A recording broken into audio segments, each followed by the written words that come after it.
Well, first of all, I'm here to speak on behalf of the most oppressed, most abused, most murdered group of beings that has ever existed. I mean, when was the last time a chicken or a cow attacked a human being? How about never? A pig, a turkey, never. We're the ones that attack them. Cows have harmed nobody. Chickens have harmed nobody. We are murdering innocent beings. We send them to slaughterhouses. They know what's going on. They're aware. They're conscious. They smell death and fear and blood in the air. We cut them up into pieces. The animals are not willing participants. We're teaching them that it's okay to disregard animal life, that human life is more sacred than animals, when every creature on this planet values their life just like humans value their life. We all suffer in the same way. We all feel pain in the same way. A knife in my throat is just as painful and harmful as a knife in a cow's throat, in a chicken's throat. Because people don't realize how much they're harming animals in their daily lives. Most people I know aren't evil people, but most people don't realize their daily choices support evil. So if you put a knife in my hand when I was growing up, even though I ate meat, said, "Hey Gary, go kill that cow," Billy, you must be crazy. I'm not sticking that knife in somebody else's throat.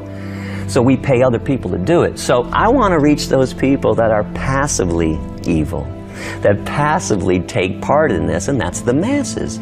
So I'm just pointing this out to everybody, because people don't realize how much they're harming animals in their daily lives. So as I point out, the steak, the hamburger, the chicken sandwich that you're eating, the schnitzel, okay, these pieces of meat came off the bodies of living animals who didn't want to be murdered, who didn't want to suffer and die, who didn't want to be tormented. It is the most profitable business on this planet since the beginning of time, animal slavery. Nothing comes close.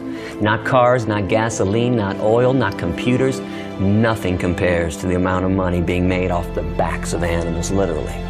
I want to show people what's going on, because if you watch the news, if you watch TV, the advertisements are happy cows. So I went to a slaughterhouse on my own to see what was going on. I heard their screams. I smelled death in the air. One of the most disgusting things, to smell fear and death. Why don't they show you slaughterhouses? Say, hey, this is where your hamburger comes from. This is where your chicken nuggets come from. They intentionally lie to you. I don't lie. I intentionally tell you the truth, because I think if you saw what was going on in the slaughterhouse, no logical person could choose to continue to eat animal flesh. It is sad that we can't talk to kids about the truth about what's going on in the world. Every second, just so you know, of every minute, of every hour, of every day, female animals are raped to impregnate them. Every second, animals are being killed. In America today, 30 million innocent beings will be murdered for a sandwich. We're talking 12 million people were killed by the Nazis. In 1 year alone on this planet, 60 billion land animals, 90 billion marine animals are tortured, tormented, and killed in the world's most massive Holocaust. That's just in 1 year alone. And when we teach children that the Jewish Holocaust was evil, but then we send animals to their death to the slaughterhouses in the same extermination trucks that sent Jews to their death, we're committing a gross error. Remember, I don't do things to be a politician. I don't say things that people want me to say. I speak the truth, and the truth is harsh. I know people don't want to hear that there's a Holocaust taking place, that they're taking part in, but that's a fact. I call human beings murderers of animals. That's what we do. That's the truth. The truth is harsh. They must look at us like we are devils. We cut things off their bodies, their horns while they're fully conscious, off the cows. We cut the beaks off of hens. We rip the testicles out of baby pigs when they're born. We have treated our cousins in fur and feathers so horribly that beyond a doubt, if they ever formed an organized religion, the devil would be depicted in human form. Put yourself in the animal's position. Imagine somebody raped you to impregnate you. You gave birth to this baby. This baby was stolen from you at birth. That baby was fattened up with corn and soy and wheat and oats. That baby was put on a concentration camp truck, sent to a slaughterhouse, hung upside down, fully conscious in front of all of her own species, screaming, terrified, in fear, knife shoved into, her throat, cut up into pieces. Where's the justification for this? This is why vegans get so militant, because I don't want to be a two-legged devil. to the animals or to anybody. No injustice can live forever. Sadly, injustice can live for hundreds or even thousands of years, but no lie can last forever, and people are becoming aware. Change is slow. It took 400 years to convince white people in America not to own blacks. You can see why this is taking so long. I speak against speciesism in the same way Nelson Mandela spoke against racism. We live on a planet that murders animals, a speciesistic planet. Understand, like a racist who thinks that their race is better than another race, speciesists think that the human species is superior to animals, and we have the right to harm and kill any species we choose. Where do humans get off owning and controlling living beings?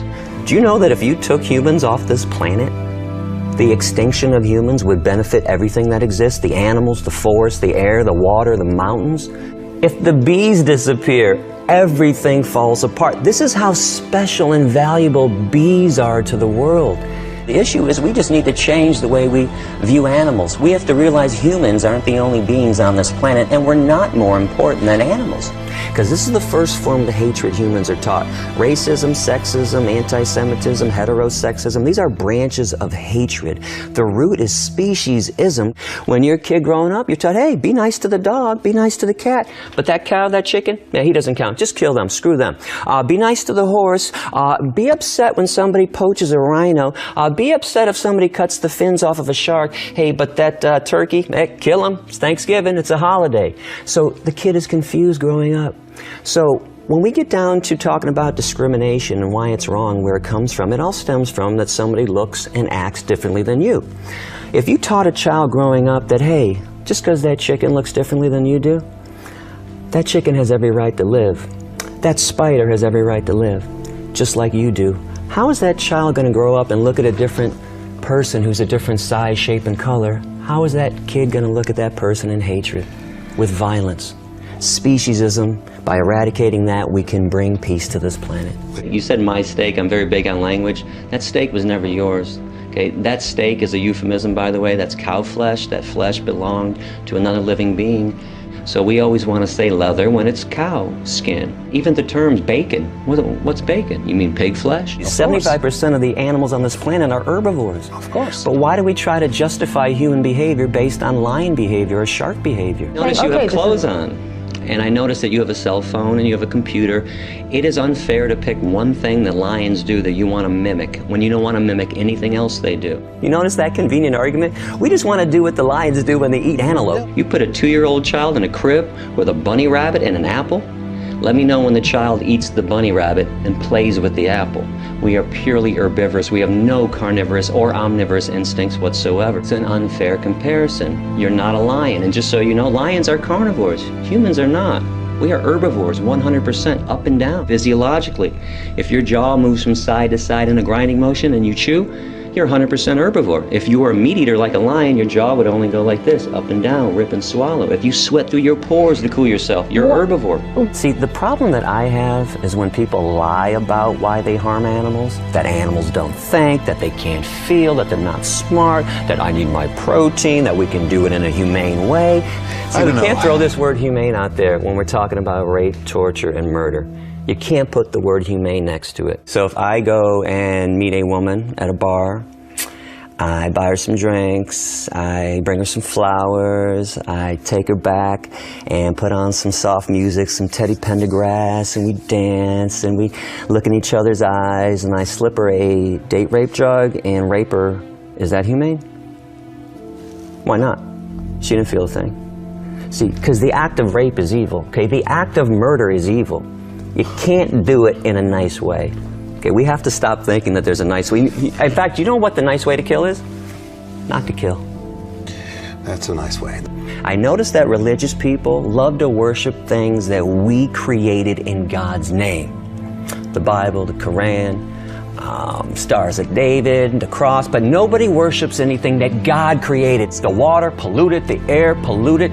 The forest, cut it down. Anything that God made, we destroy. Anything that we made in God's name, we worship. So my condemnation isn't about God, it's about what religious people do in God's name. Over the years, as I've talked to tens of thousands of people, I've noticed that people who have been oppressed, Jews, Hispanics, women, blacks, they always respond better to this revolution that I'm involved in because they understand oppression. They've been through it. They know what it's like to be treated like nothing, like their lives don't matter.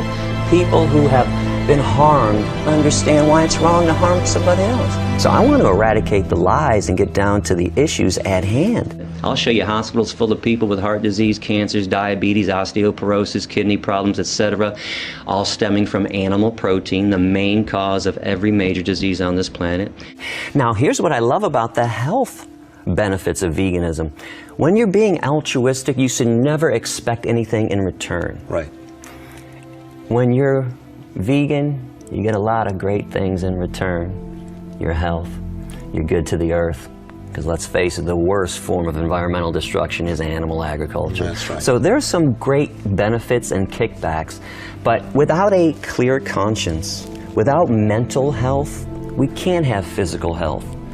So if you're going to focus on the physical health aspects and miss this aspect, you're still not right. I think when you put violence in, you get violence out. You consume discrimination and death, you're going to, exude the same horrible things. What's wrong with somebody choosing to be compassionate, choosing to be good to the environment, so children don't have to starve to death around the world while we're feeding 50% of the world's crops to 60 billion land animals in the meat, dairy, and egg industries? And find peace on this planet by eradicating speciesism. You can start, giving compassion to the animal kingdom, to the insect kingdom. Then you start living peacefully with the planet and with each other. And peace begins at the dinner table. Because we claim to be moral beings. We claim to know right from wrong. We claim to be compassionate. And as long as humans make these claims, I'm going to be in everyone's face and say, you can't do it halfway.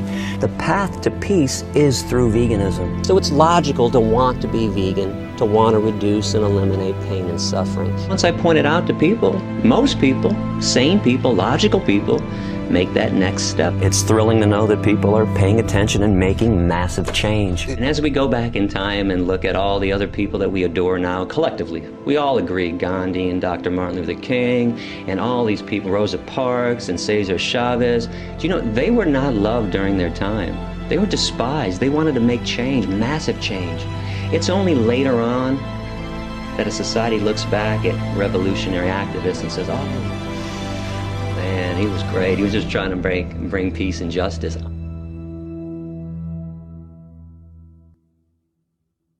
This stuff has to stop.